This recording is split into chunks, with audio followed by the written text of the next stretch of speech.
ধারণা করে কথা বলা নিষেধ ইসলামে। ওয়া ইন্না যান্না লা ইউগনি মিনাল হাক্কি শাইআ, আল্লাহ বলেন ধারণা কখনো সত্যের বিকল্প হতে পারে না। আপনাকে সত্যটা জেনে বলতে হবে। আমরা এরকম সমাজে অনেক করি, অনেক।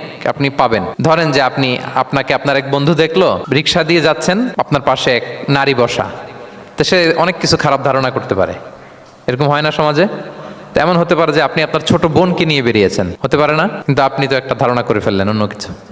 বা আপনার ভাগ্নিকে নিয়ে বের হয়েছেন, আপনার আপন খালাকে নিয়ে বেরিয়েছেন কোনো কাজে, ডাক্তারের কাছে বা কিছু একটা হতে পারে। কিন্তু তাকে দেখেই আমি এদিক সেদিক বলতে আরম্ভ করলাম যে ওকে তো দেখছি এরকম এরকম এরকম। আছে না নাই? আমাদের সমাজে আমি দেখেছি যে কারো যদি ঠোঁট কালো হয় তো মানুষ ধারণা করে নেয় লোকটা মনে হয় সিগারেট খায়। কিন্তু সিগারেট সেবন করা ছাড়াও কারো ঠোঁট কালো হতে পারে কি পারে না বলেন? এই যে এগুলো সমাজে প্রচলিত। বিয়ে করার পর ইমিডিয়েট যদি কেউ একটা গাড়ি কিনে বা হুন্ডা কিনে, এটা কি বলে বলেন তো?